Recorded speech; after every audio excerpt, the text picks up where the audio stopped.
Hey, Squaddies! Welcome to this week's episode of the Travel Squad podcast. Today, we're airing one of our most popular episodes from the past 3 years. We have hundreds of episodes now, and lately we've been replaying the most well-received and listened to episodes, and you all have been loving it. We're going to keep giving you what you want and give new Squaddies the chance to hear past episodes without having to go digging through the archives. New episodes are still launching every other week, while classics like this are airing in between. Enjoy the show and happy Travel Tuesday.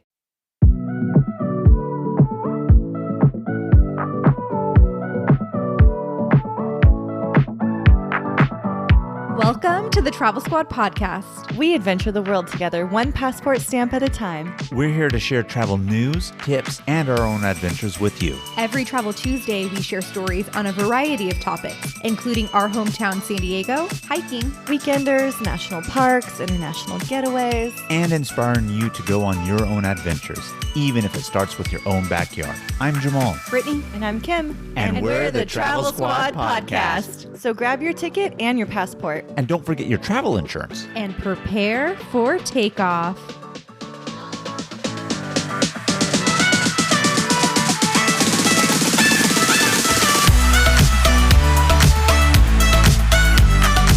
Hello, fellow travelers. Hey, Squaddies. Hey. Welcome to this week's episode of the Travel Squad podcast. Today, we're taking you to Morocco, which was an 8-day Gate 1 adventure. We actually had this exact tour booked for January 2022, but it was canceled. So we rebooked for January 2023. And we are so excited to share all of our tips and stories about this trip with you guys. Super excited to talk to you guys today about this one. So much anticipation leading up to it. It was canceled last year, like Brittany said, because of Omicron, but another classic Gate 1 adventure, which are always really, really good. Plus, we had our honorary squad members, Kasha and Ryan, with us. So this was also really exciting because, again, when we met in May of 2017, when we had done our Gate 1 China, we've traveled with them since on several other vacations, but not back on a Gate 1. So it was nice to kind of bring back the crew, so to speak, and do it on a Gate 1, which was really, really exciting. So I didn't go on this trip with you guys. I've seen the pictures. It looks beautiful. It looks amazing. But before we actually dive into your trip, what was it about Morocco that made you choose this vacation? I honestly can't tell you what made me choose it other than I've seen pictures of Morocco and I'm like, I want to go there. I want to experience that. And there was a Roman city ruins that we were going to go see. And that really intrigued me as well. So it was just the beauty going back to Africa, but a different part of Africa. It was also the affordability of the tour as well. So there was a few different things that really drew me in. And I was like, well, when's a better time to go to Morocco than now? Yeah, and when we saw the price, and we've mentioned this before to you, Squaddies, sometimes the price will dictate it. And I don't want to say the price for Morocco dictated it, but it was a very good price. But for all the reasons Brittany just mentioned also, again, we've all as a squad been to the Middle East, but so to speak, this is a different region of the Middle East, even though it's like North Africa. You kind of have that North African influence, but it's still like an Arabic Middle Eastern country, so to speak, but it's different variants. And it's really known for its architecture. I mean, if you just Google online Morocco, you see all the beautiful mosaics and tile work and everything that they really put into their buildings. And it's just so beautiful. And that was really a highlight of the experience also. So combination of those factors. Those are all good things that would attract someone there. And you said that price somewhat dictated going to Morocco during this time. How did you end up booking it? So we booked through Gate 1, and Gate 1 sends emails out with sales and coupons and things like that.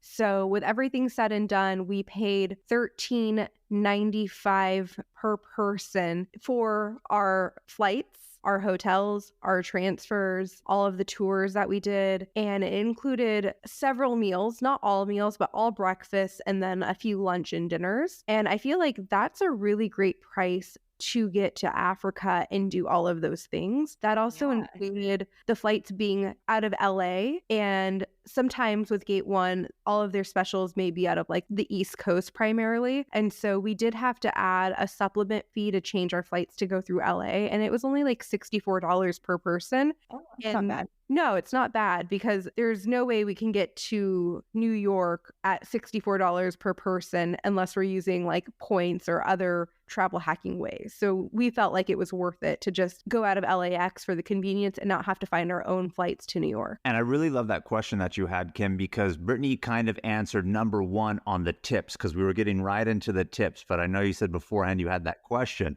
And one of the tips that we have is sign up for the Gate 1 emails. They'll send a lot of times those little flash sales and everything like that for you. So you'll be apprised of what good deals they have going on. And so we did end up seeing that. One, it was on sale.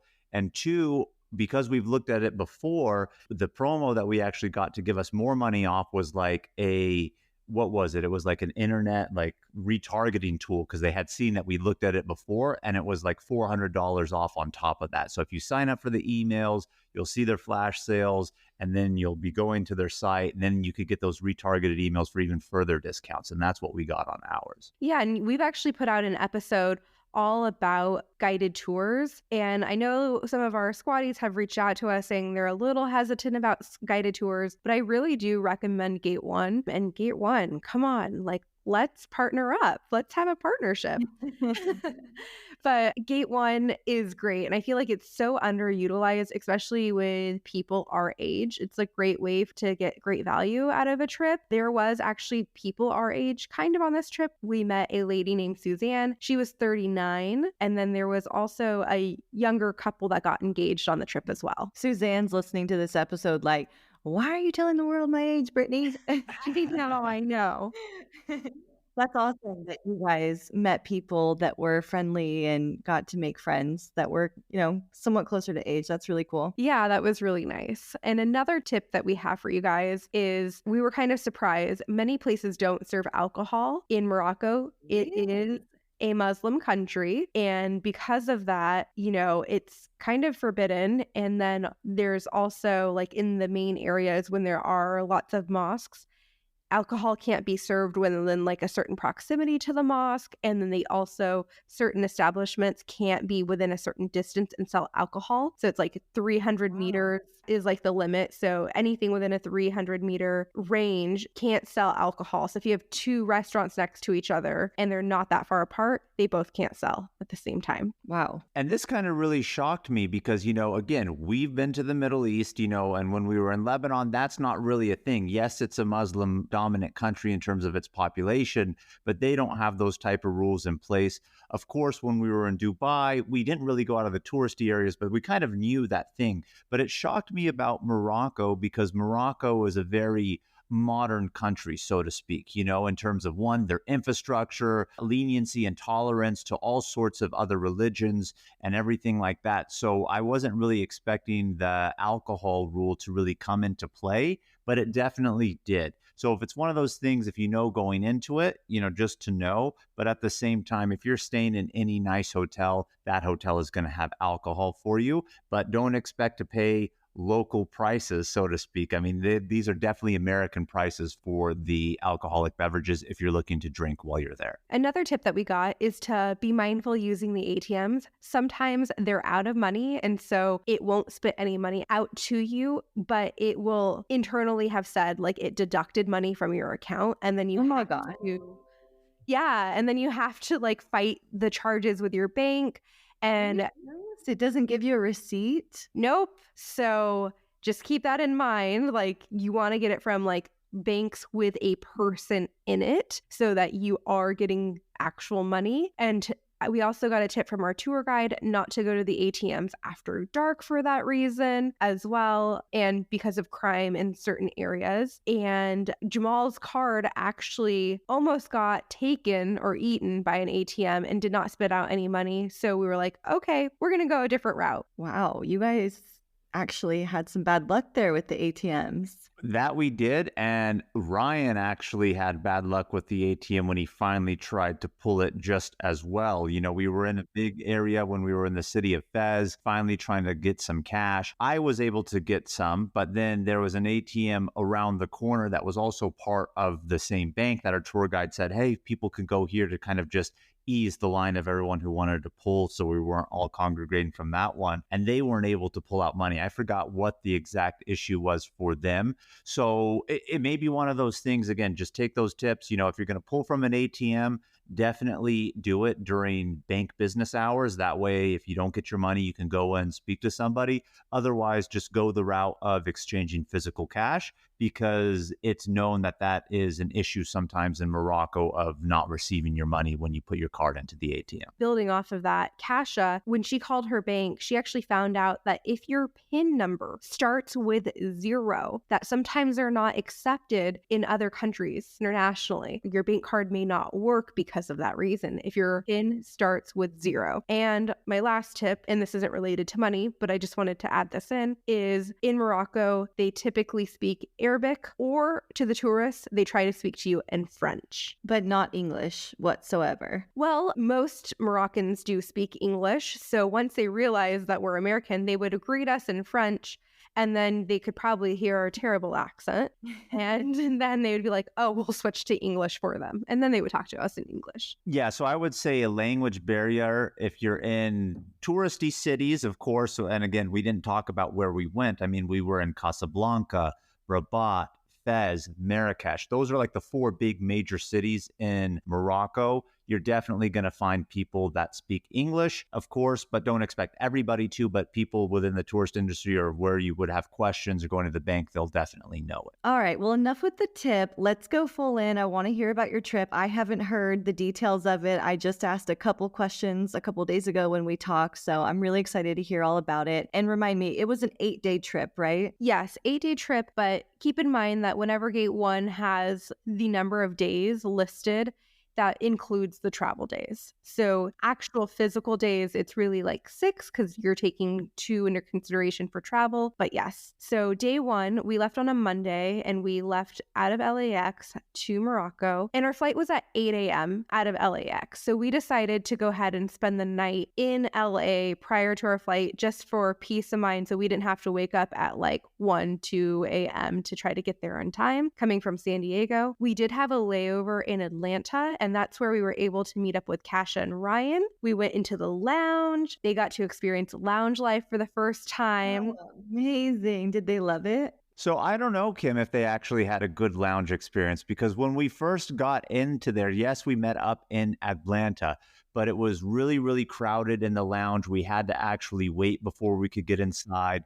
We were only allowed to get inside with like 20, 25 minutes to spare before we had to actually get up to walk to our gate because we were boarding. So yeah, we got the free drinks and everything like that. And, the food was okay. So for me, in terms of a normal lounge experience, because of all that, it was But, their first experience, I don't know what they necessarily thought of it. But we were so excited for lounge experience in Paris because our flight was Atlanta to Paris and then Paris to Casablanca. And we actually had a 5-hour layover in Paris. Oh, yeah. So super, super stoked about it.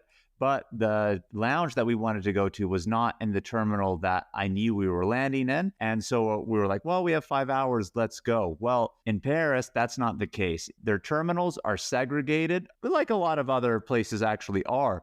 But if you have a ticket, you can get into the terminal, past the security, etc. In Paris, that's not even the case whatsoever. Like, if your ticket doesn't dictate you to get into that terminal, they won't even let you in. So we landed in a terminal that actually had a lounge, but it was a lounge that was like a hybrid lounge, like airport hotel, so to speak. Yeah. So the lounge wasn't with like free drinks or like credit or anything like that. You got in and you got like maybe 5 snacks complimentary. And that was just maybe a can of nuts, a candy bar, Red Bull. So it wasn't really a full lounge experience. So we were kind of stuck with that in Paris when we were there. Yeah, but we ended up making it eventually to Casablanca. And once we landed in the airport, we weren't staying in Casablanca that day. So we were transferring to another city called Rabat. It probably took about an hour and a half, 2 hours on our little bus to transfer. And our flight was a little delayed. We landed probably about an hour late. So we were the last people getting into our hotel. So when we walked in, we walked immediately into the Gate 1 orientation, which is kind of where you do your meet and greet and meet everyone and get your name badges and all of that. And then directly from there, we went to dinner. But when we got there, we were getting our keys for the first time, and they realized that Jamal had a Middle Eastern name. And so they told us, don't tell anyone, but we're going to get the best room in the hotel. We're not going to tell anybody that happened. I think they were talking about like, don't tell your other tour mates that you're getting a better room than them. So how did it go down? They were like, Marouche? Well, so basically, we were the last ones to arrive at the orientation meeting. So it actually had kind of started, but we walked in within the first 10 minutes, I'm sure. So our tour guide, once he sent everybody to dinner, it was Brittany, me, Kasha, Ryan, and then 2 other people that were on that transfer with us in the same flight to get in. So he had us stay behind because he needed a little bit of something from us and just to go over 1 or 2 things that we, missed in that first 10 minutes. So then as I was done giving him whatever information that he needed, he had mentioned something to me. He said, the hotel told me that you have the best room in the hotel. And I said, oh, why is that? He says, oh, they saw the name Jamal. They want to hook up the Middle Eastern. I mean, he didn't say that. I'm paraphrasing, but basically because of the name, right? And I thought to myself, okay, maybe he gave me a corner room that's a little bit bigger or something with a window. So I was like, all right, great. But we ended up going to dinner. Then after dinner, went down to reception to actually get our keys. And as I was getting the key, I mentioned the name. And then the person who works at the hotel says, we gave you the best room, the very, very best room. The best. And so we're going up with Kasha and Ryan, and they had already actually been into their room. So I was like, well, they say it's the best.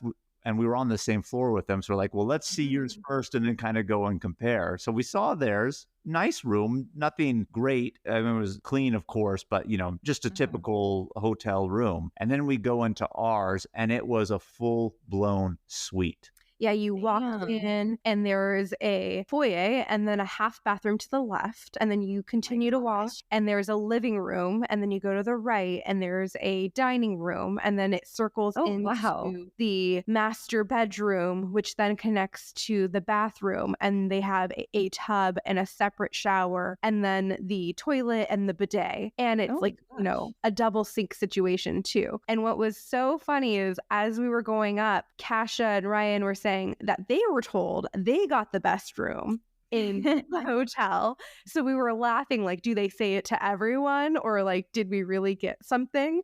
And so when we saw their room, we're like, okay, yes, nice regular room. But then when we walked in ours, we're like, oh shit, this is legit. It was really so awesome. So they definitely hooked it up. And as nice as it was kind of unfortunate at the same time because we were just getting in so late. And in the morning, we were already leaving Rabat. We were doing a city tour, but we were just staying in that hotel for one night and needed to be out at 8 in the morning. So as nice as it was, if we were staying there 2 days, it would have been a little bit more enjoyable. But I can't complain with the free upgrade based off of the name. Was that the only time on this trip that you were acknowledged for your last name or given bonus privileges for your last name? Bonus privileges, yes. Acknowledged when I told a few other people, they realized it was an Arabic name and then they were trying to speak to me in Arabic, asking, and then I told them, no, I don't know it fluently. And then that was kind of really it. But obviously they were excited to see somebody, of course, who's American, but obviously of Middle Eastern descent going back to a Middle Eastern country. There's that kind of excitement of that aspect of things. But when we checked out in the morning, we were leaving that day to go to Fez. But before we went to Fez, we had the half-day city tour of Rabat, which is actually the current capital of Morocco. And we got a local guide who joined our tour. And so we were able to go outside of the royal palace. And then we were able to see some ancient ruins, Chellah, from the outside. And so they also did tell us, people are very particular about you taking other people's pictures in Morocco. UNESCO, so it's not like something you can really do. So they said, like, in front of the royal palace here, you can take their pictures, but when we go to other royal palaces, you can't take pictures of the people in uniform or anything like that. Like, it's forbidden. So that was a good tip to know. Like, you can't take pictures of like police officers or other officials in other parts of the country. And then we also went to Hassan Tower. And Hassan Tower is this area where there is an incomplete mosque built there. And there's a minaret there. And a minaret, I didn't know this until we went, is a large tower and it's attached to a mosque, but it's where the person goes up to sing out the call of prayer so that all of the city can hear, so that the Muslims know what time of day it is and that they need to pray at that time. I've definitely heard the call for prayer when we were in Lebanon and Dubai, but I did not realize it's a real person doing it, like live in the moment. Well, back in the day, it used to be live and in the moment doing it. A lot of times now, maybe somebody still is, but they'll put it on over a loudspeaker now, right? Or if it's over the loudspeaker, maybe it's recorded and they play the same one. But sometimes, depending on the location, yes, it really is a live person that is actually doing it in that moment. And as a matter of fact, that's why the minaret is a tower, because before technology and there was loudspeakers for people to be able to hear it, they needed to be high up and be able to shout out so that people can hear. And that's why the minaret is a tower. Yeah, so Hassan Tower is a minaret, but the mosque itself is incomplete. And it was intended to be the largest minaret in the world. And if the mosque was completed, it would have been the largest mosque in the Western Muslim world. Why wasn't it completed? It wasn't complete because the ruler at that time died and then construction ceased. Yeah, and this we're talking about in the year 1199. So that's how old this minaret tower is. It's literally 800 plus years old at this point in time.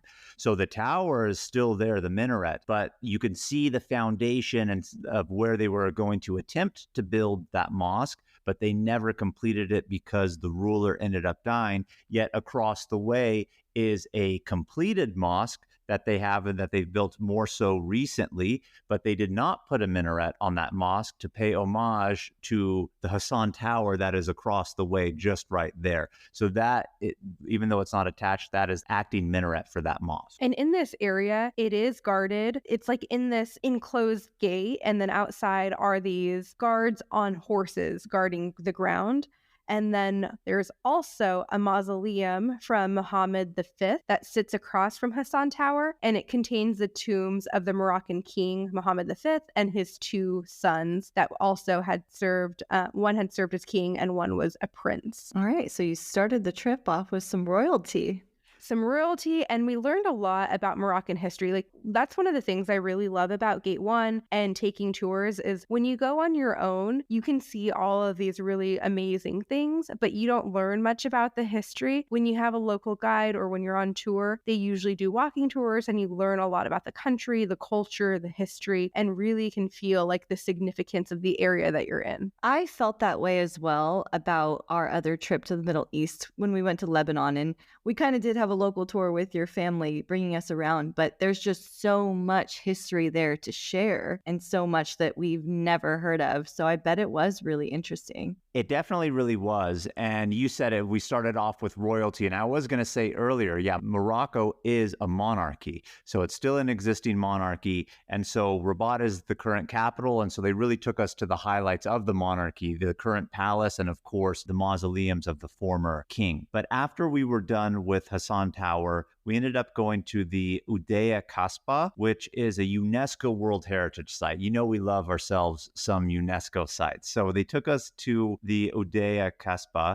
which is a fortress that was built in the year 1150. So again, you know, we're really seeing all of this ancient architecture and buildings that were built, 800 plus years ago. But what was really cool about this, minus the history, which we'll touch on a little bit, is it's this walled city that's sitting on top of the cliff that's overlooking the Atlantic Ocean, because Rabat is along the Atlantic Ocean. So it's just this old fortress, and then you look down and you see the big waves crashing ashore of the Atlantic while you're on top of this castle, so to speak. It's not a true castle, but fortress castle. And it's just this unique experience that was really, really awesome. Yeah, and there's these little alleyways because it's like a walled city. So you're exploring through these alleyways down to the Atlantic. They have these grand gateways. I really love their architecture, and like their doors and gates look so majestic. And so there is a grand gateway to this fortress, and it was constructed by the same ruler that constructed Hassan Tower. But again, after he died, this area was abandoned. So that was really interesting. And so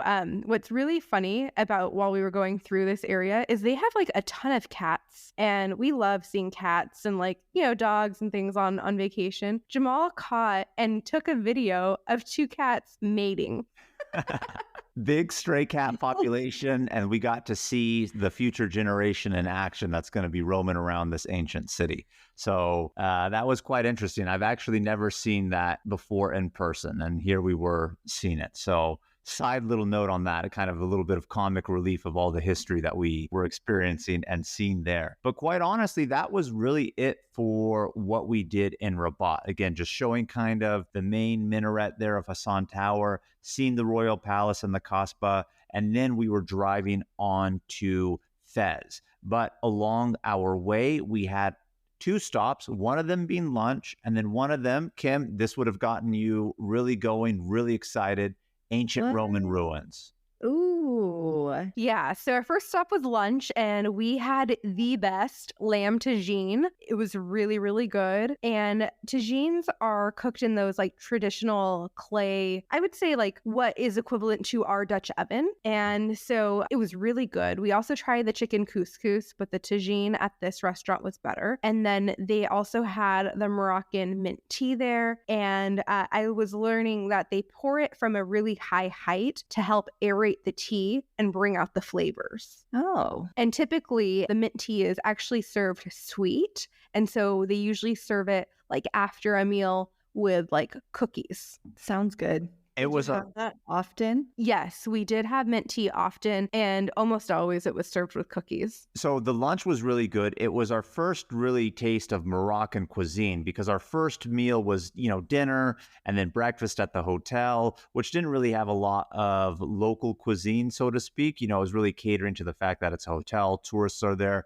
So it was really exciting to get some authentic, localized food. And the restaurant that we ate in along the way was so beautiful. Like just even the mosaic work that they had in the restaurant and the decorations and everything was really, really nice. So it kind of set the ambiance to be really enjoyable. But then continuing along the way to Fez, we continued on to the Roman city of Volubilis, if I'm saying that correctly, which again is another UNESCO World Heritage Site. And so this is on the countryside, working your way to, again, the big city of Fez. But this was really, really exciting, Kim. It was no Baalbek and it was no Rome. This I will not lie. But it said that it was actually really, really grand. In the 1800s, there was actually an earthquake that destroyed a lot of it. So you can still see a few structures that are actually standing, but the earthquake destroyed a lot of it. And they know that there's actually a lot that's still buried underground that they haven't actually excavated quite yet. So they're interested to see what more they're actually going to discover. But what was really the highlight of this is, even though the buildings themselves may have been ruined a little bit, the mosaic work that is on the floors is still in pristine condition in a few locations. And I couldn't even believe what we were seeing, like ancient classical Roman floors. Beautiful. Yeah, they had an arch, and then they also, I know previously had a basilica and a temple and things like that. So we were able to see some of those structures, and then we walked through the big structures first. Then we kind of walked through what would be their city and got to see where some of the townhouses would have stood. And those are the townhouses are where the mosaics are, because that's how they decorated their townhouses and their homes. So it was really interesting to see that. And it was just such a beautiful sight. And again, just like Lebanon, there was no one else at these ruins. Like, we were the only people there. I feel like there was maybe another, I would say less than 10 people at the site, but we really, for the majority of the time, had it all to ourselves. And we walked through different sites, and we had that local guide. So we would hear about the history and what they interpreted each area to be, which was so cool, because had we not had that, we walked through, it's like, what are you looking at? I wouldn't have known that that was a townhouse versus like, you know, a meeting place or a different type of building. So it was really cool to hear and see all of it. And I think, Kim, you would have really enjoyed this part of the tour. I'm sure I would have. I think it is really cool when you get to see the ruins and not be in a crowded space. And I'm starting to think that part of the reason it's not crowded and like the others we went to in Lebanon weren't crowded, it's like there are Roman ruins all over the Middle East and all over Italy and that whole region. They probably are just like, oh, another dime a dozen ruin. I know. And that's one of the things, growing up here in the States and seeing a lot of stuff, we don't really have a lot of history that we're able to see. I mean, our latest history that we can look at is like 1600s. Yeah, maybe Native American history and certain artifacts and things like that. But in terms of like major civilizations that we're aware of, I mean, not this far north, you got to go to Latin America to see the Aztec and Mayan ruins, right? So here and where we are in North America, we kind of have that little bubble and don't really get to appreciate the history. But it was just really cool to see it. And the mosaic work on the tile floors were just, really impressive to see that Roman architecture that way. I thought it was really interesting that the city fell because of local tribes in the year 285, but those local tribes just took it over and they inhabited it for another 700 years. And it really wasn't abandoned until the seat of power went to Fez. Yes. So we left the Roman ruins going on to Fez. But if you're not familiar with Fez, just go ahead and Google it. One, it was actually a capital of Morocco at one point in time. But Fez is really famous for its old Medina, basically like the city center that they do have with its kind of narrow alleyways and walking through. And it's famous for its leather tanneries. So if you actually Google it, you'll probably see these big vats of water and liquid. And that's basically the tanneries where they'll take the camel hide, cow hide, whatever, put it in a vat and it basically gets off all the fur. Then they'll move it to another one. And this is where they'll actually dye the skin to be whatever color that they want. So they still make leather the traditional way in these vats that are 800 plus years, if not older, old. And by the way, I ended up buying myself a leather bag while I was there too. Oh, you finally got your man bag. I got myself my man duffel. That is correct. I will tell you, Jamal, I did Google Fez and I don't see any vats of leather making tubs, but I do see the Fez red hats all over Google image and the beautiful streets. It looks gorgeous. It looks like there was a lot of shopping there. Did you guys do any other shopping besides the man bag? We walked around and kind of like looked for things. Our goal was to get specifically a Moroccan lamp. Kasha had told me about them before we went, and she was like, they're very traditional, they're very beautiful. So our eyes were on that. We also were looking for Christmas ornaments and things. So we were open to doing more shopping, just we were kind of exploring and seeing what was there. But before we went into the city center of Fez, we actually had dinner that night that we arrived at a local's home. And it was a beautiful home. We had like a mesa dinner, and then the main entree was chicken. And then after we had that, they did the traditional Moroccan tea and then again the cookies. So it was really nice. She was very, very sweet, and she like greeted us to her home and said she was so thankful to have us and host us. And like the kitchen door just was so beautiful and like carved and colorful and ornate. And I actually took a picture with her in front of their kitchen door because it was just so beautiful. But it was very nice to be like welcomed into a traditional home and kind of see what a home looks like and have a traditional meal prepared by them. Yeah, that's a super cool one-of-a-kind experience. And that's one of the things, too, that I really love about Gate 1 is they'll try to give you that authentic experience. Like when we went to China, right? And they took us to the park where the locals are exercising and doing their little bit of fanfare.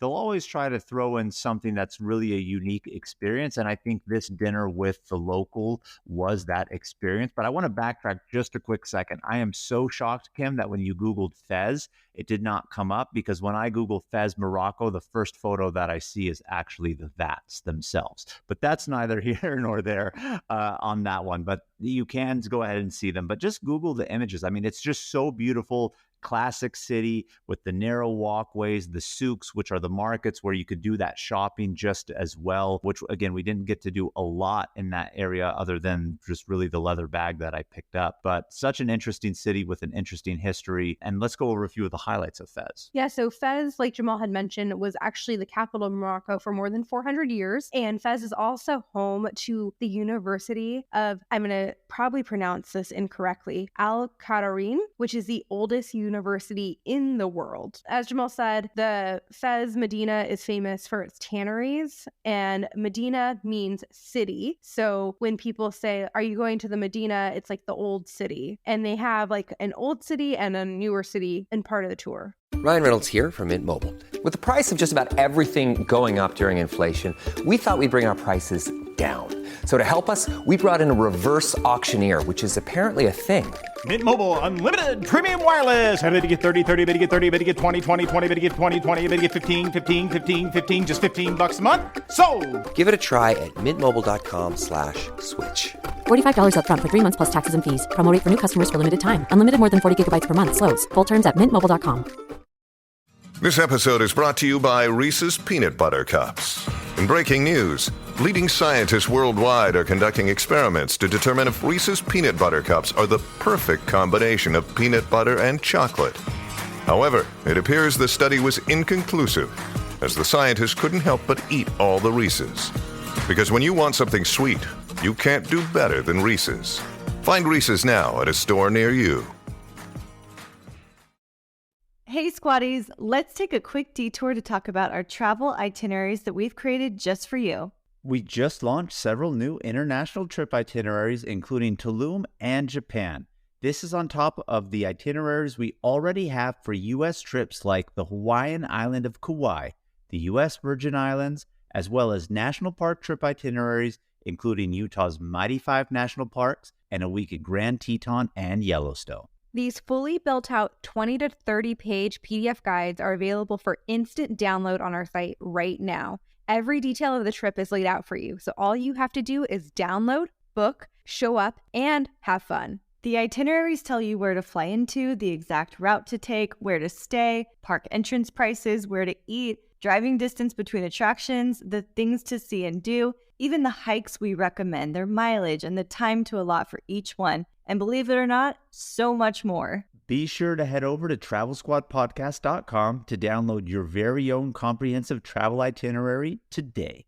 But we started the morning going up this hillside with our local guide, and then we got a panoramic view of Fez, and he showed us where we would be going for the day. He took us to the Medina. The Medina has over 10,000 alleyways. Literally, if we did not have a guide, you would very easily be lost. It's like a maze in there. Like everything just leads down to another alleyway. And it's interesting because the alleys are so tiny. Like sometimes I felt like I was squeezing through because of how small they are. It's not like an alley here in the US. But all of the alleyways, they led to mosques and shops, and we even passed a stand where they had a camel hanging, like a camel toy hanging in the window, and they were going to be selling camel meat later in the day. Yeah, we ended up getting there too early. It was a butcher, and his butcher shop is for camels. So the camel hanging toy that we saw was to let it be known that he's selling the camel meat. I wish we would have gotten there an hour later and passed it, because they said that you would have been able to see some of like the meat. And I would be really interested to see kind of like the coloration of it. But that's one of the things, Morocco aside, of just like going to a lot of places and seeing traditional markets and how people get their food in other countries compared to like here, you know, you really don't see that. And I appreciate that very much. And that was something that was really unique and exciting about Fez. We also went to an authentic carpet store. They had carpets piled everywhere. And again, just inside the store, it was just so beautiful. They had tiles, they had fountains. It was really, really pretty. And they would roll out these carpets and tell us about how long it took to make each carpet. And one person works on the carpet. The larger ones take like 12 to 14 months carpets to make by hand. And so we learned a lot about how they use like their colors and who makes the carpets. And you're not supposed to put a mat underneath these carpets, where like in the US, it's popular to put mats underneath the carpets. Right. And they were saying like it helps the carpet breathe, and the carpets are like self-cleaning, so you really don't have to like clean them. Hold on. Self-cleaning carpet, and you didn't buy it? We did not buy it. These carpets, one, it would have been a hassle to bring back. They said that they shipped it. But again, Brittany said one person, literally one person, makes the carpet. And they don't change who makes it from the start. That way they have the same stitching technique and design and everything like that. But, you know, if you look at a carpet or a rug that we would just buy like here in the States, or maybe even somewhere in Europe for that matter, right? It's not reversible, right? You know, you could only walk on one side. The bottom side is that harder side that kind of like keeps all the fibers in. That's not how these ones are. They are reversible. And I forgot what he said. I don't want to even call it the science behind how they're self-cleaning, but something about like how they breathe and the material they use helps it in that regard. But, you know, they tried to say $12,000 for one price of like one of the bigger rugs. Of course, you could get one of the smaller ones, etc. But, you know, we don't have a home that would fit such a beautiful piece to do such a thing. But one thing that I really found interesting about Fez that I really, really liked was, you know, you're in this old city and these alleyways, and you look on the outside, and again, it's not very impressive in terms of the architecture there at that point, right? It's an old fortress walled city. And they kept saying to us, nobody cares what the outside looks like. It's all about the inside. And every building that we went inside of was just so ornate and well done. And they're just like, you wouldn't think this from the outside, but you go inside and it's amazing. And because it's so compact and narrow, and again, classic city, you don't really have windows. So all of the buildings that they have has its own opening to the sky, and that's really the only window. So it's like an interior courtyard, so to speak, and it's designed to catch the rain when it rains, and then it's perfectly, everyone is sloped to actually drain out the water, collect the water. And this is obviously classical architecture and design before there was actually plumbing, right? In terms of what would bring you your fresh water. They needed to catch it. So they internally designed their own courtyards to hold water. So every place when you entered in was at an elevated position and had a step down, and that step down was where it would hold the water. Now, granted, there's not water there now, but just the type of thought and ingenuity that went behind these ancient and classic cities is just so impressive and really unique. I really appreciated that aspect of it. And what was the reasoning behind making it like not beautiful from the outside? Was it some type of protection from back in the day? No, I wouldn't necessarily say so. I just think it's like an old, you know, city. So, I mean, the outside is just kind of really either stone or whatever type of clay that they're putting on the outside. So they just don't take really care. I mean, they don't make it purposely look bad, but they don't put a lot of upkeep on the outside. But the inside of everything was just really, really well done. Yeah. And while we were exploring the Medina, we had our local guide for most of the morning. So he took us by mausoleums. We went into a museum. We also went into where a sultan built a building for Islamic scholars, and students and staff live there as well. And in that courtyard, there was just so much beautiful architecture, design, all of that. And then they also gave us some free time. So we were able to explore a little on our own. They asked us, you know, are we looking for anything in particular? They could point us in the right direction. So we probably had about an hour or so to explore on our own and see if there was anything we wanted. Then they took us to lunch inside the Medina, and we got some more chicken and lamb tagines with the meza. What was really nice about this tour is I felt like every time we had lunch, we were mostly sitting with Kasia and Ryan, but also with new people each time. I don't think we routinely sat with the same people at every meal. And so we got to know a lot of our different tour mates because we were rotating who we were sitting with, how many people were sitting at our table. And that made it really enjoyable too, because you're enjoying the company of the people you're traveling with as well. Yeah. And then after lunch, I think that's actually when they took us to the tanneries, right? Yeah. So after lunch, we went to the tanneries. And again, you can get down into the area where they have those big vats, but you don't really get to appreciate it while you're down there. And obviously, people are still actively working. So they took us to this one shop, of course, that is selling the leather that is made down there, but it's at an elevated position to where you can actually look down and see and really appreciate it.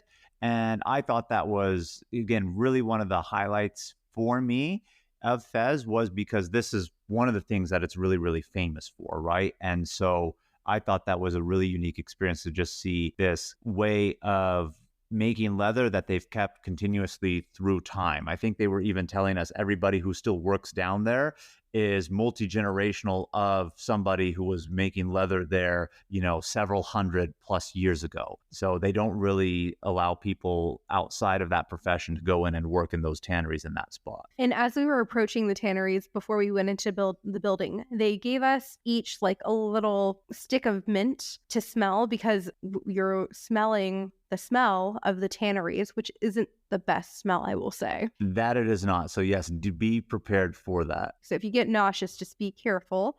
But we were given mint, and I was like, oh, mint. And so I was smelling it, and the smells didn't bother me too much. It's not like it's so overwhelming you can't stand it, but the mint's a nice little refresher for your nose and your senses. So this building is like 4 to 5 stories, and they sell different things on every single level. They sell leather shoes, duffel bags, purses, jackets, belts, anything leather that you want, they sell it. And they have it at like 4 or 5 different stories. So we started at the top, got the overlook to the tanneries, and then we slowly made our way down. Kasha bought a camel leather jacket, which looks absolutely gorgeous and amazing. Okay, and I know you said camel leather and you're talking about the color camel, but can you make leather out of camel? Yes, it's actually camel. It's camel leather. Yes. I wasn't talking about the color. I was talking about the material. Yes. That makes it much more unique. You guys are talking about leather. And I'm like, all right, there's a lot of places in the world that are famous for leather, but camel leather, now we're talking. I'm interested now. Yes. And so that's funny. You thought camel and we were referring to the color. No, like literally camel, like the hide of the camel is what's used to make the leather. And yes, other places, again, are famous for leather, Italian leather, other types of stuff. But again, it's how they still continue to make it and where they make it that adds a little bit extra uniqueness. But I think, and that it's camel too. Yeah. So she ended up getting herself the jacket. I ended up getting myself the duffel. And originally they told Kasha too high of a price. They told me too high of a price, of course. And then we negotiated a 2-for situation of like, all right, if we get these both, what's the best you can give? And obviously the jackets go for more. So I got my duffel for less, but we kind of worked it out like, hey, we're both going to be buying. What type of deal can we actually do? And I guess that is another really good tip. Anywhere where you go in Morocco, in terms of like the markets, there's no set prices. It's all negotiation. So don't be afraid to give them your bottom dollar and just start from there, because they're going to definitely give you their top dollar price. That's for sure. Yeah, it sounds like Morocco is more of a hustler country. It definitely is, for sure. And we saw that more when we got to Marrakesh, which we go to the next day. But right after we finished with the tanneries, we went outside the royal palace that's in Fez. And then we ended the day walking through the Jewish quarter. We went to a Jewish cemetery and got some of history in that area as well. What does a Jewish cemetery look like? It was very interesting. It was very old, but they have these, I don't even want to say they're like tombstones, because they don't look like our traditional tombstones, but they're almost like rounded, I don't know, like they're almost like rounded cenotaphs, so to speak. And all of it was white. And then they had these on the ends of the tombstone, they had areas where you could put candles for prayer and things like that. But it was, I don't know how to really describe it, but it does not look like our cemetery. There's no grass. All of it is like cemented, and they bury the bodies like several feet down underneath. Yet the tombstones, if you want to call them the tombstones, because it's not like the header. It's almost like a long above ground coffin cenotaph type thing. So it's built and stacked up above ground, but the bodies are buried below. Low. Yeah, I just Googled a picture of that, and that is interesting. I've never seen anything like that. They're like arched coffins above ground. Yeah. And so we were walking through and I'm thinking, like, how do they even bury people in here? Because there's no grass. So, like, how do you get to the dirt to then, like, put them underground? But it's an old cemetery. So there are some recent people that have been buried there. I want to say the last one was built, he showed us, like, in 2021. And so it was very interesting to see. And then they had a specific section for, really sad, children and babies that have passed away. So their little coffins are like a lot smaller, of course. So that was really sad. But we learned a way to end your day in Fez. I know. I know. It was a little bit of a downer, but it was also quite interesting, right? Because, not getting into politics and politics aside, right? You obviously, if somebody pays attention to the news, they really hear that there is obviously sometimes grievances and issues with the Muslim world and then, Israel, which of course is inhabited mostly by Jews, so to speak. But Morocco, like I was saying earlier, it's a very tolerant country in terms of its acceptance of religion. And there is a big Jewish population that is there, Christian population. There's actually a unique history also just as well during World War II, where it was requested of the Moroccan king to send his Jews, obviously, to Europe. And if he wasn't going to send them, put them in the ghettos like they were doing. And he actually, refused. And so they have a really strong history and connection with all sorts of religions, again, from Judaism to Christianity, and in terms of that tolerance. So I think they're paying kind of homage to that uniqueness of Morocco within the Middle Eastern world for that. So that was our time in Fez. The next morning, which was day 5, we were traveling to Marrakesh. I will say that this was probably my least favorite day. It was a travel day, 10 hours on a bus, and we were traveling through the Atlas Mountains, but we were at a high elevation, and the Atlas Mountains looked nothing like the Rockies. I didn't feel like they were impressive. Well, at least the area of the Atlas Mountains that we were driving, if you wanted to actually go higher, they do go a lot higher, and that's the mountain range that divides realistically the Atlantic and Mediterranean from the Sahara Desert. So it is impressive in certain areas, just not in the areas that we drove in. So we did a few stops and with lunch. And so total travel time is 10 hours. However, we could have gone a shorter route, but apparently Gate 1 states, they want to take us through different areas and go so that we could appreciate the countryside. I don't feel like this is the way to appreciate it. I feel like there are other ways to do that. And I would have preferred to take the shorter route and spent more time in Marrakesh, or to have taken a plane and also spent more time in Marrakesh. I feel like while we were on this bus ride, everyone either slept on the bus or kind of like dozed out, and it was cold in the morning. So our windows fogged up. So we really couldn't see out for a few hours to even like appreciate the scenery. So I will say, Jamal and I have talked about writing an email to Gate 1 saying, this isn't the best use of this day. Perhaps you should replace it with something else, because they usually are receptive to feedback. But anyways, we did it. We stopped for lunch. We were supposed to be getting sandwiches. We were well, told that's that what it was going to be told to us, is that it's sandwiches. Yeah, we were told you're either getting a chicken sandwich, a minced meat sandwich, or a vegetarian sandwich. And so I think most people can you choose? Yeah, you can choose. So we picked chicken. Well, the chicken wasn't chicken sandwiches. It was chicken kebabs, which were good. Ooh, even better. The minced meat, we're like, is that ground beef? What is that? It ended up being their version of the Middle Eastern dish kofta. So I think they could have done a better job explaining what we were going to eat for lunch, but it was really good, and it was served with rice and a salad, and then they had a nice dessert with it too. Well, I don't think it was Gate 1 who had the problem with that. Maybe it was our tour guide, because 2 days before we had this lunch, he wanted to know what we wanted for lunch when we stopped on that drive day from Fez to Marrakesh. And he said it was going to be sandwiches, and maybe it was, and ended up getting changed, and then they just gave it out on plates. I don't know, but neither here nor there. Definitely enjoyable to have the chicken kebabs for us. That was nice. Yeah, we did end up in Marrakesh by the end of the day, and our hotel was beautiful. It was so big. It had 7 different buildings with the rooms, and the lobby was just grand and luxurious. It was really, really nice. And at this point, Cash and we decided to go and book a time slot for the next day to do a traditional Moroccan spa, which is called a hammam. So we booked that and we went out for hookah and ate dinner at a Lebanese restaurant. So we explored the town and the nightlife a little bit. However, the hookah bar did not have any alcoholic drinks. So they had a section on their menu that said cocktails. Then we're reading the descriptions and we're like, it's just like fruit cocktails, like mixed shrimp cocktails. Fruit cocktails, like different types of like strawberry mixed with mango or pineapple. So it was, oh my gosh, not the right kind of cocktails. Yeah, but by the time we ended up getting in, like we were in a good location in Marrakesh, our hotel. And again, beautiful, beautiful hotel.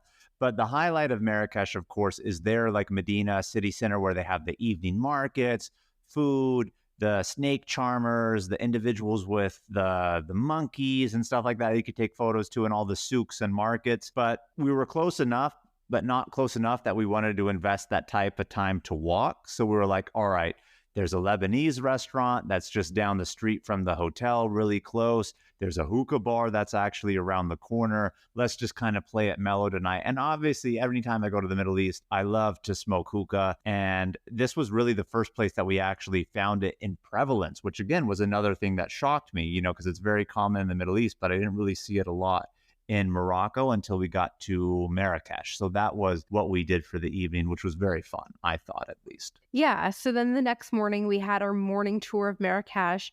We started at another minaret and they brought us to a spot that was really picturesque, and it was in front of this beautiful fountain. We got to take some really nice pictures there. And then I didn't know what people were talking about, but people were like, we want to see the waterman. I'm like, what's the waterman? Well, it's like a traditional Moroccan man who sells water in brass cups to thirsty people. And so they had a waterman there. We got to take a picture with him. When we took a picture with him, like, you pay for the tip. And he's like making all of this noise and like, yay, and like shaking around like his little brass cups around. So it's like really loud and like everyone's getting into it. So that was really cool as well. Yeah. And the watermen, obviously there's multiple of them. It's not just one, but really it goes back to the history of, again, we're in the desert areas, so to speak, of Morocco. It gets hot. So back in the day, before there was actually plumbing and easy access to water, he carried a lot of water, and then people would pay for him to like have a cup of water. So now it's more really like a touristy thing. Yeah, he probably still does it and sells it. Doesn't really need to sell water in the winter because it's not very hot. It was actually nice and cold when we were there. But it's more of a touristy thing now to go see the waterman. And then from there, we went to these Sadayan tombs where the royalty were buried. And again, like the architecture there was just so beautiful. There was I would say it's a room that we got to walk up to. You can't enter it, but just the architecture on the inside and the carvings of the ceiling and the mosaic floors where all of the tombs are were just like so beautiful. I took a video of it because it was just so grand and it was just really nice to see. Then we also went to an argan oil shop and learned all about argan oil products and their nutrients and antioxidants. And then of course we bought a ton of argan oil products. I was just going to ask you that. Please tell me you bought argan oil. Yes, we did. We got some skincare cream. We bought the oil. Jamal got a lip balm for his lips. They also sold other things too. So they let us test a ton of their products. It was very informational. So apparently in Morocco, you usually apply argan oil to your entire body and your hair once a week after hammam, which is the treatment that we got later. So I can't wait to dive into that. But it was a great time there. Yeah, and it's one of those things where people think like, oh, they took you to, I mean, I would call it almost like an apothecary. It really is, with just making products, of course, from local ingredients. And yeah, now there's the skincare industry and all this stuff, but of course, real medicine and things that heal come from the earth. And of course, they sold this back in the day in those classic, apothecaries. And now it's kind of like a touristy thing. And you don't even need to really buy, but it's really interesting to just hear okay, this is what we've been doing since time. These ingredients are here. This is kind of what it's used for. Almost like when we were in the Amazon, Kim, right? And, we were going through and they told us literally what every plant had a purpose for. And so argon is one of the big things there. So they were telling us everything that really they can do and the benefits of argon, which I thought was very interesting. We also, while we were in this area, visited palaces of like the Grand Vizier, which is like the head of government. We were invited to like a mid-morning tea and cookies. So we got to explore this area quite a bit. And then they took us to like the main city square, which is where Jamal was talking about, where the monkeys are, the snake charmers. And we definitely have a story about that because I have been waiting for this part of the episode because we all know Jamal always has at least a minimum of one freak out per vacation, even though he'll say it wasn't a freak out. Well, Kim, it wasn't a freak out. It wasn't a freak out. And I just want to say, Brittany's been hyping this up on social media like it's been a big thing, and it hasn't been a big thing. So if I may, over the supposed other freak out, which was the lounge situation. I let you out of that one. It wasn't even a freak out. It's not even worth mentioning. I'm telling you, she's hyping this up on social media, acting like it's something, and it's not. So can I tell you guys what happened with the monkey here so we can hear my side and understand how it's truly not a freak out? Okay. This is exactly what happened. We are in the city square, the highlight of the hustle and bustle that is Marrakesh, right? And I was really excited to go ahead and see, the snake charmers playing their little flutes or pipes or whatever you want to call them, seeing the people with the monkeys, of course, walking the souks and the markets. And of course, we wanted to do, some shopping. So this is like really the highlight, and we had some free time. As we're first getting in there, I see the guy or one of the gentlemen, of course, that actually has a monkey that people will pay to take photos with the monkey on them. Now, the gentleman with the monkey put the monkey onto somebody else. And so I just wanted a photo of the monkey, not with the monkey, of the monkey. And so I go ahead and I take a photo of the monkey while he's on the other person. Well, the gentleman who is the monkey's tamer sees me, and then he starts chasing me like, are you going to pay me? Are you going to pay me? You took a photo. And I said, I took a photo of the monkey with somebody else, not with the monkey. And by the way, I'm usually for $1 to take a photo if it's something I want, okay, whatever. But he saw me, and it's like he forgot to get the money from the guy who he put the monkey on, because I watched that whole thing play out where he came up, and he did not even take any money from the guy he put the monkey on. But he sees me, and I'm just going to throw out and say it, look a little bit more touristy than the person he put it on, which looked more like a local. So I think he came to me to try to make sure like, oh, he got it from the tourist, right?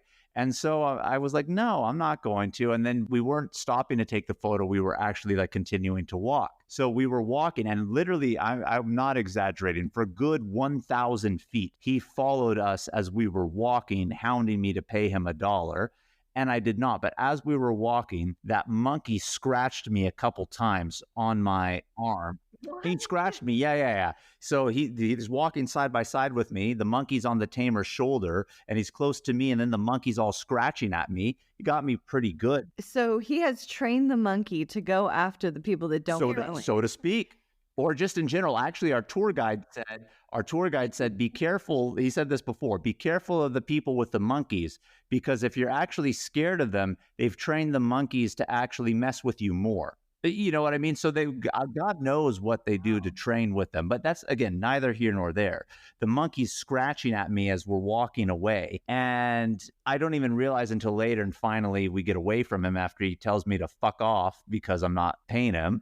That the monkey actually scratched me. And so I say to myself, oh no, like he scratched me. Like, should I be kind of worried? I mean, to a degree, it's a wild monkey. It's in a market area. Who knows what it has? I don't want to get like an infection of sorts. And so Suzanne, who we had mentioned earlier, she was with us at this point in time. And she was like, oh, I have some alcohol. You want to like rub some on there? I'm like, yeah, I definitely do. Brittany and Kasha, the resident nurses, are just like, big deal, whatever, you're totally fine. He was barely scratched. It doesn't matter. Barely scratched, you can still get an infection. And so I was just slightly concerned.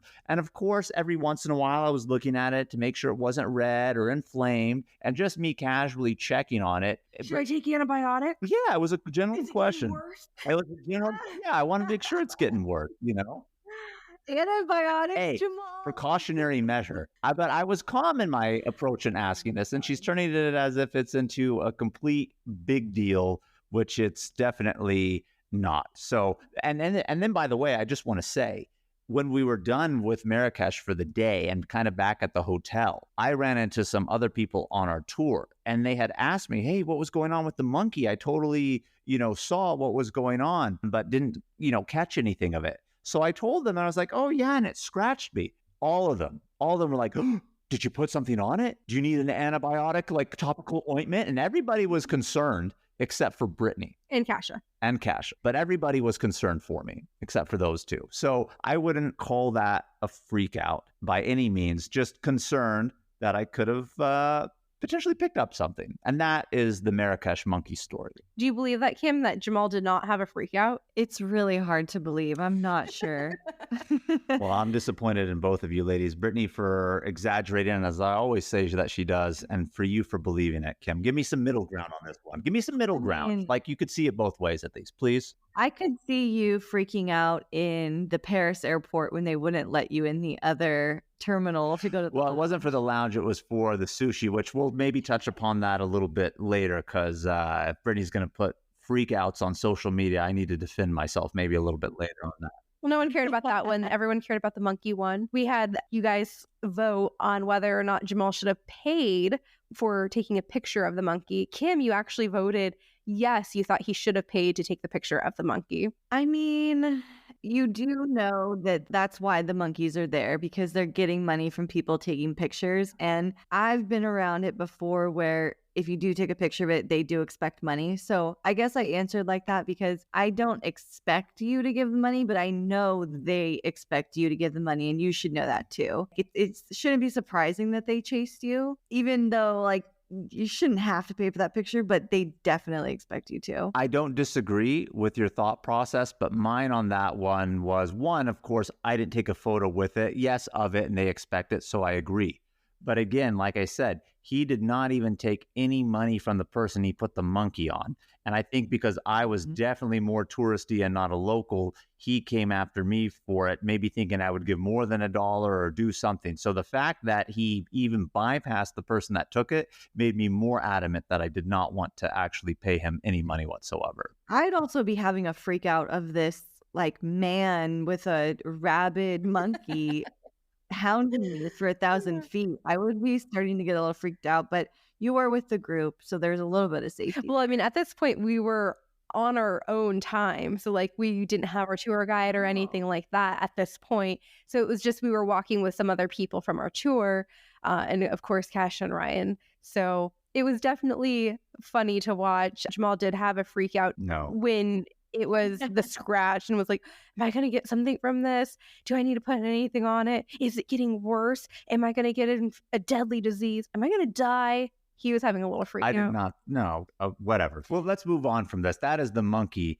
story on it. But the shops and the souks, I mean, these were endless. There was so much shopping to be done at the Marrakesh market. There were beautiful lamps and tea kettles and everything that you would want, you could find here at the market. And so our mission that afternoon was to find a Moroccan lamp. Kasha actually bought 3 of them. One for herself, one for her kid, and then one for the person watching her kid. And Ryan packed them in his backpack because they break down pretty easily. And we bought one as well for our guest bedroom.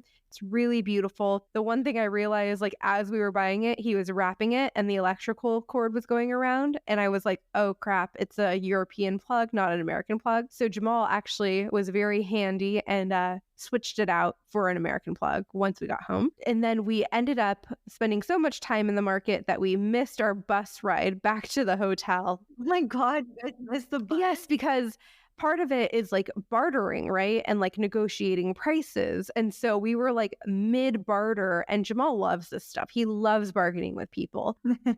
By the time we came to a price, it was like 2 minutes before our bus was leaving.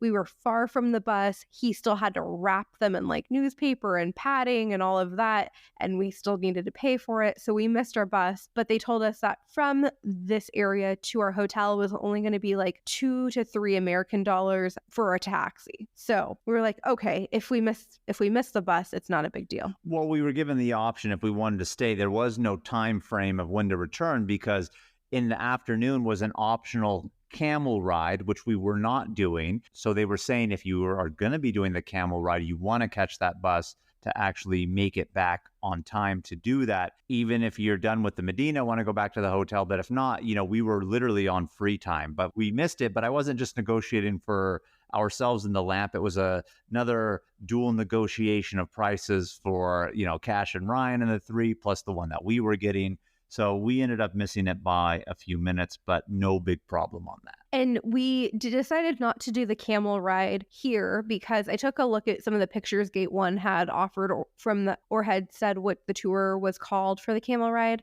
And I looked to see the landscape and I wasn't as impressed. And we had just done a camel tour when we went to Dubai. And that was like probably one of the best camel riding experiences you can get other than like doing it in front of the pyramids in Egypt. So we decided to pass this time. We're going to save it for another adventure since we've done it in the past. And so that afternoon is when Cash and I decided to do our hammam. The boys did not want to do a hammam together. Ryan and Jamal were just like, count us out. We'll be drinking some beers by the pool. But Cash and I were like, let's go for it. We're here. Let's try it. It was super interesting. We had a very interesting experience. So we were brought into a locker room, the two of us. We were given a towel, flip-flops, and then a G-string thong.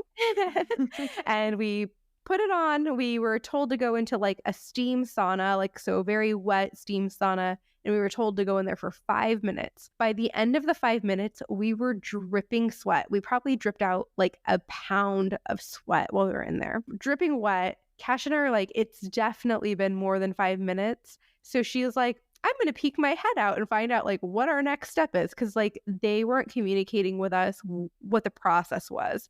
So she pops her head out. She's like, I think we're done in here. They're like, oh, okay, we'll be with you in a minute. So from the steam sauna, they took us into 2 different rooms. And imagine a room that in the middle, instead of a massage bed, they have like a stone platform. And around the platform, like around the edge, is kind of like a shallow inlet where like if you were to put water on it, the water would drain.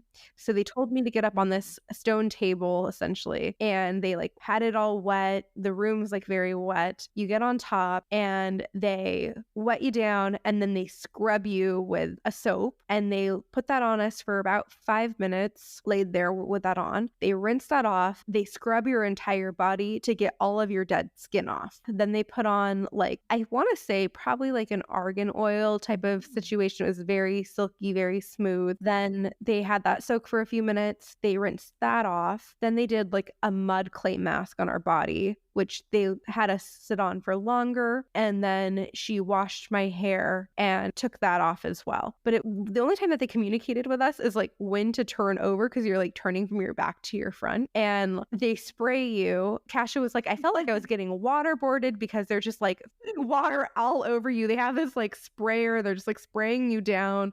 They're like not telling you what's coming. So you're just lying there on the table and you're trying to have like a relaxing experience, and then all of a sudden water is in your face. Did you have your eyes closed so you really couldn't see it? I had my eyes closed for a lot of the time because water was like consistently getting in my face. And then she was like, okay, sit on the side of the table. And then after that, she like washed my hair and like put argan oil in it and all of that. So it was a very interesting experience. If I were to equate it to a Korean spa, I think I like the Korean spa experience a little bit more. But I wanted to try it because we were there. And what was the cost? It was $60 US. Okay, that's not too bad. Right. The experience was an hour. So I was like, okay. And then when we were done with that, they brought us water. They had us like lounge for a few minutes in our robes. And they were like, okay. After that, they were like, okay, you're done. Then we met up with Jamal and Ryan and we decided to walk back to the market for dinner. On our way, we actually passed a KFC and McDonald's, and we wanted to check out like the interesting things that they have on their menu that we may not have in the US. At McDonald's, they had these like Gouda cheese bites Sounds good. that were like deep fried. So we tried things like that. And then we walked into the Medina at night, which is a whole nother experience because there's just so much more action. It's so much more crowded and lively at night as well. Yeah, you definitely want to see it at night. And we thought to ourselves, okay, the McDonald's, KFC, since we're passing it, see what's unique, have a little snack, maybe eat in the Medina for dinner. But we weren't able to find anything that intrigued us, and they don't serve alcohol anywhere in the Medina either, which again, we figured that out a little bit later, that there wasn't even really, one spot that we were able to find. But just exploring that night is so unique, the liveliness of it all, the food vendors that are actually out there, everyone just strolling through. The shops really crowded. It's a unique experience that needs to be seen. Like seeing it during the day isn't enough. You need to see it, at night. I think Marrakesh was my favorite city that we visited on this entire trip, but we still had one more day in Morocco. And so that last day was Sunday, day 7, where we traveled to Casablanca and we had a city tour there. It took us about 3 hours with stops to get to Casablanca. We saw the beautiful Corniche seaside, and there was actually a McDonald's there that had a prime ocean. Oh, I saw that in here on the stories that you posted on the Squad podcast. That was beautiful. It looked like a luxury restaurant. It really was. I mean, one, the interior was really nice. The seats that they had, it didn't feel like a typical fast food place. I mean, it was really nice seats, nice benches.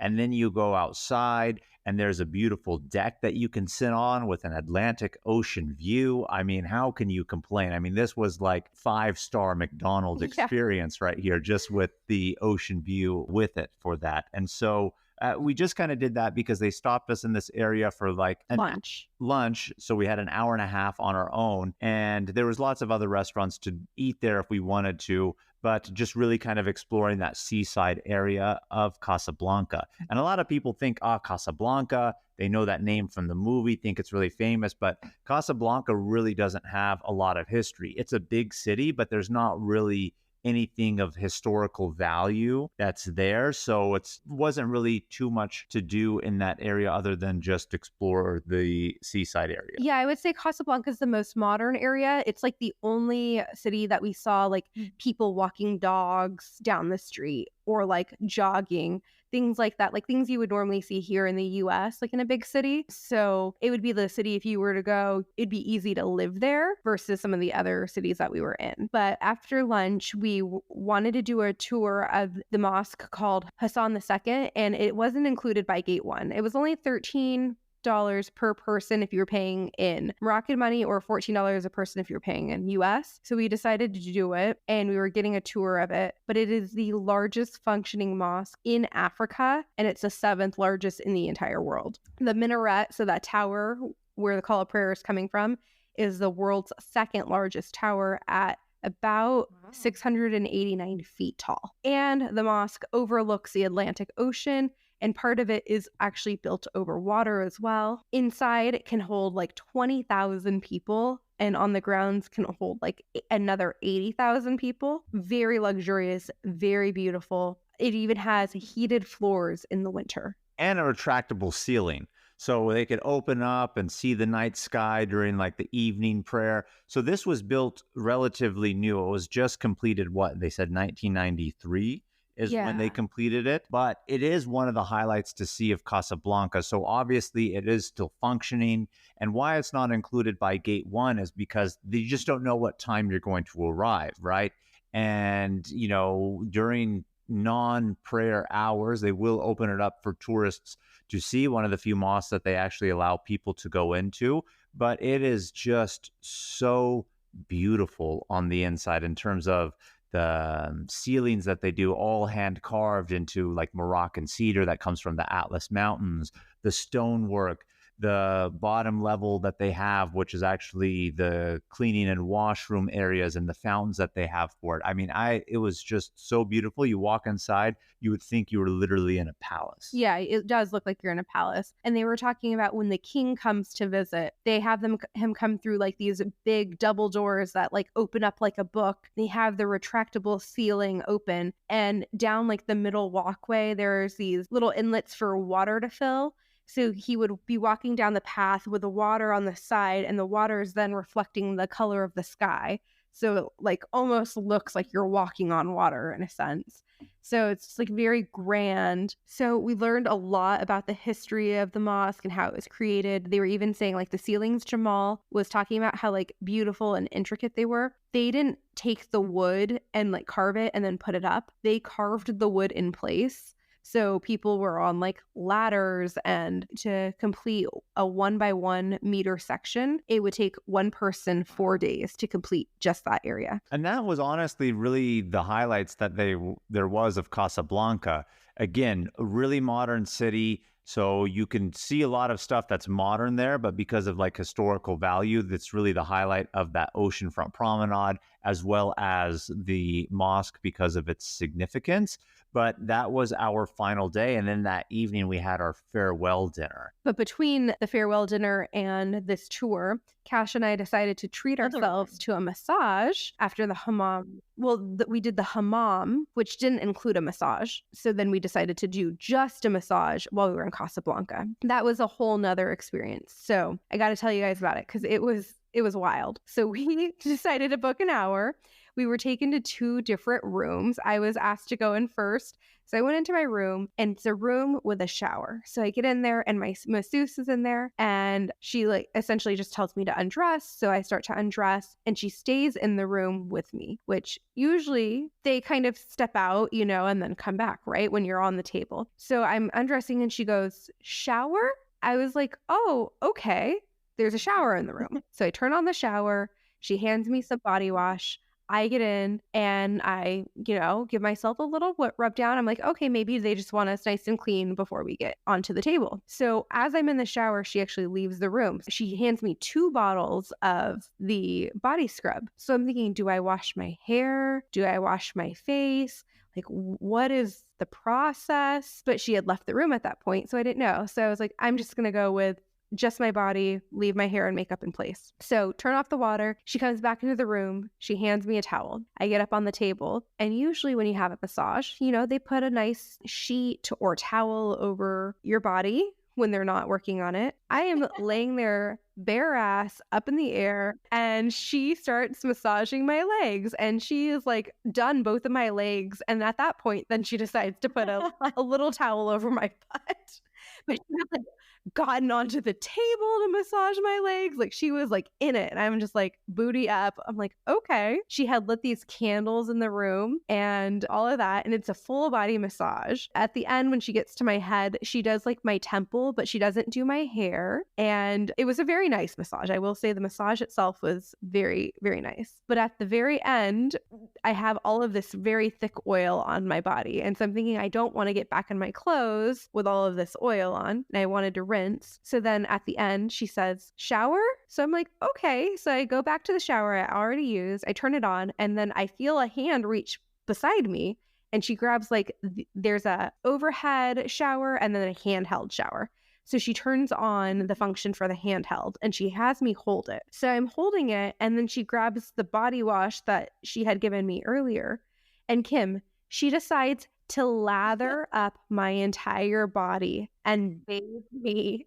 And she's literally on her knees. Her head is like right where my butt is. And she does like my entire backside. Then she tells me to turn. And then she's looking straight at my vagina, lathering me up, does the boobies and all, and like completely has bathed me, and then takes a handheld shower from me and tells me when to turn around as she's spraying me down. Shower. It was full service. So I leave, and I had gone into the room first. So I get into the lobby and I'm waiting for Kasha, and they're like, oh, she'll be out in 5 minutes. I'm like, okay, great. So I get a text from her saying, hey, did you shower? Or like, what am I supposed to do? So I'm like, I was showered. I didn't have a choice. So that she comes out, and then I find out she didn't shower before, because when they asked her shower at the beginning, she goes, oh, no, I'll do it after. But then when it came to the shower at the end, she goes, oh, no, I'll just do it in my room. So she was never showered. She had music in her room for half of the massage, but didn't have any candles. I had no music, but I had candles. Like, we paid for the same experience, but we got one of a totally kind different custom services. to each of you. Yes, it was very interesting. And we were telling people that we were traveling with, we were talking to these two couples, and they were older, and the two men had booked a massage for the next day. And when I was telling them how I was like bathed and how they like massaged me up, they looked at each other like, are we going to go through with it? It's always interesting Or getting a not. massage in another country. Yes. I mean, we have so many stories, and Kim and we've kind of talked about like, maybe we should do an episode on the interesting spa experiences we've had around the world.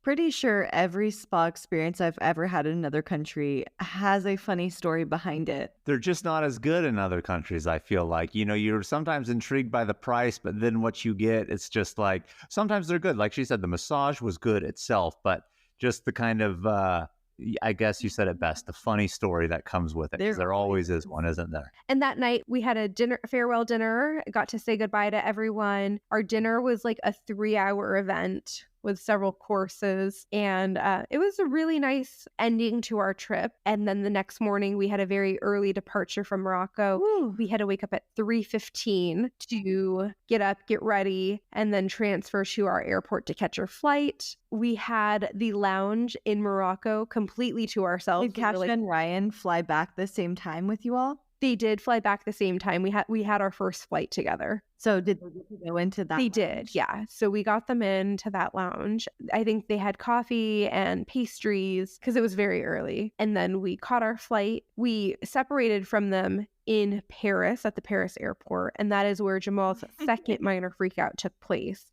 Because on our way there in the Paris airport, we had eaten some of the best sushi. It was really good at a really good price. It was like 20 pieces of sushi for like 20 euros, which is a fantastic deal. And we were craving that. But the gate that we were flying out of didn't have that in its area. So we couldn't go through to the other gates. And it was an electronic reader of our boarding pass. And so it was like restricting us. And Jamal like was having a freak out about that. Was not having a freak out, but you know, Brittany just likes to over exaggerate things, I guess. Give us a especially when whole it lot comes of to ragging detail. on Like, me. walk us through what happened that you think was a freak out. Okay, so I think Jamal had a freak out because he was really craving it and his stomach wasn't on like its best behavior, and he wanted just something like real clean, which the sushi was. It was like very nicely cut meats, and it didn't have like, there wasn't a lot of rolls. It was like nigiri, not the rolls. You know, the rolls pile a lot of sauce and stuff like that. This was the nigiri, so just the rice and the nice, thick, clean cuts of like pristine fish, and that's it. We weren't allowed into the other lounge because it's in a different terminal, and so we were looking forward to this. And because he wasn't able to get it, like he was like pretty bummed out and like, this is so stupid, like the airport won't let us. And like you could tell he was visibly in a bad mood. And we were looking to see what other food options were in our terminal, and it was all like really not appealing options to us. And I think like for him to see that and knowing that Kasha and Ryan got to go into the terminal with the sushi, he was really bummed out. I was disappointed. I mean, we were talking since the moment we had that sushi on our flight from Paris to Morocco originally. All four of us were talking about, oh, when we're back in Paris, we're going to get sushi. So I'm sitting here thinking for 7 days and 1 week here that I'm going to be getting that sushi. And then it's just like that major disappointment. But again, wouldn't call it a freak out.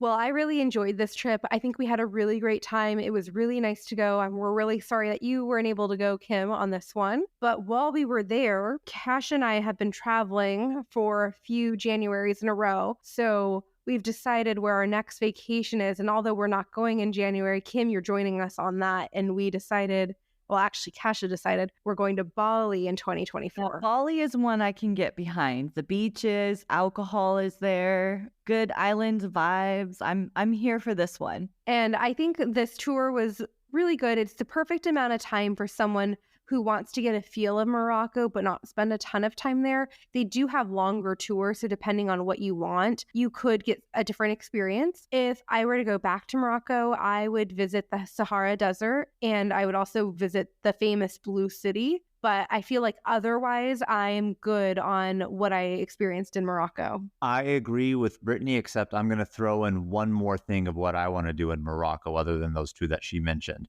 I want to go to Tangier, which is their northernmost main city or more populous city that they have. And that's one of the ports where you can actually take the ferries across from Africa into Europe. And that's at that narrow channel that creates the Mediterranean Sea from the Atlantic.